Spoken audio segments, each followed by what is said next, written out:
On a motorcycle transmission, you've got neutral, and then below that is first.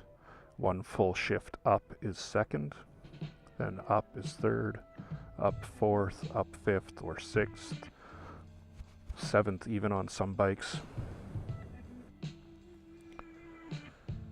One thing that people tend to misunderstand when they're starting out is that neutral is not a position in the shifter. Like, you wouldn't go from first into neutral into second. The distance between first and second is the same as the distance between second and third. It's one shift. Neutral is half a shift between first and second, so it's more a matter of just knocking it out. Let's see. Roll my bike a little bit so there's not tension on the gears. It's a matter of knocking it out of gear rather than into gear to get into neutral. So that's loose. Pick up the slack. That's second. Pick up the slack. That's first. And that's neutral. Just a tiny little movement. You're just knocking it out of first gear, not putting it into neutral. So if we're accelerating beyond the throttle, we need to get another gear, back off the throttle, and pull in the clutch at the same time. So I've got my finger on the brake just so the bike's not rolling right now. Off the throttle, pull in the clutch at the same time, apply pressure to the shifter, it goes up into second gear, you let out the clutch and roll the throttle back on at the same time. And if you really want to avoid doing damage to your transmission and ending up in false neutrals, keep that pressure on the shifter until after the clutch is all the way out.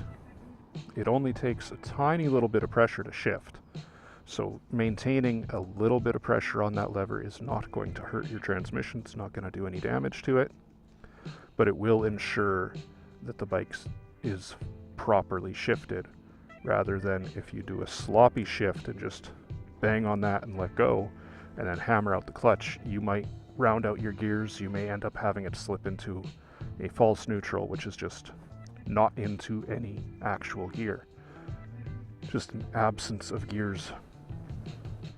So roll off the throttle and pull in the clutch at the same time as you're shifting. Up with your lever, or with the foot, and clutch lever goes back out, throttle rolls back on, maintain the pressure on the shifter until the clutch is all the way out, then you let it go, and the shifter goes back to its natural position, ready to grab another gear.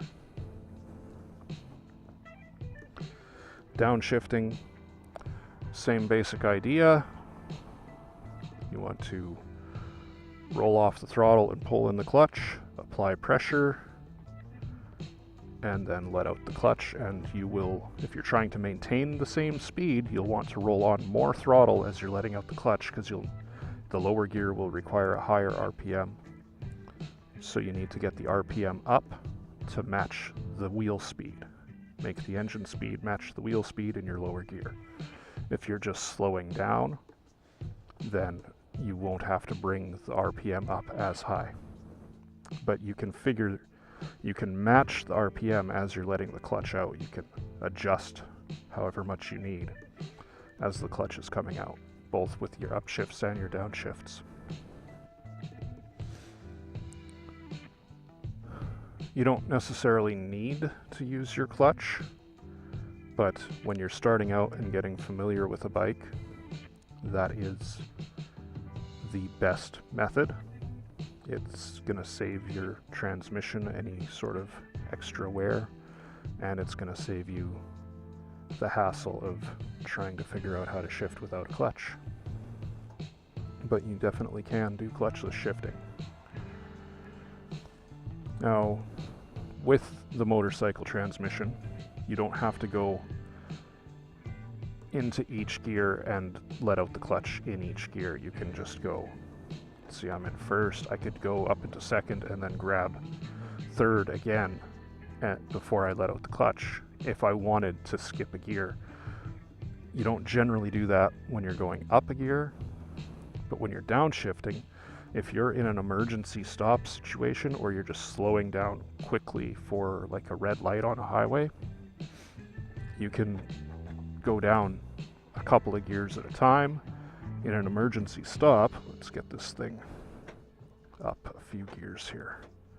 So I should be in fourth gear now. In an emergency stop, you'll be on the brakes, pull in the clutch, and just downshift and keep on that lever. Now I can feel it's not moving anymore. I know I'm in first, but if I'm in an emergency, I'm going to keep hitting that until I get stopped, and then I'll put my foot down. That way I know for a fact that I'm in first gear.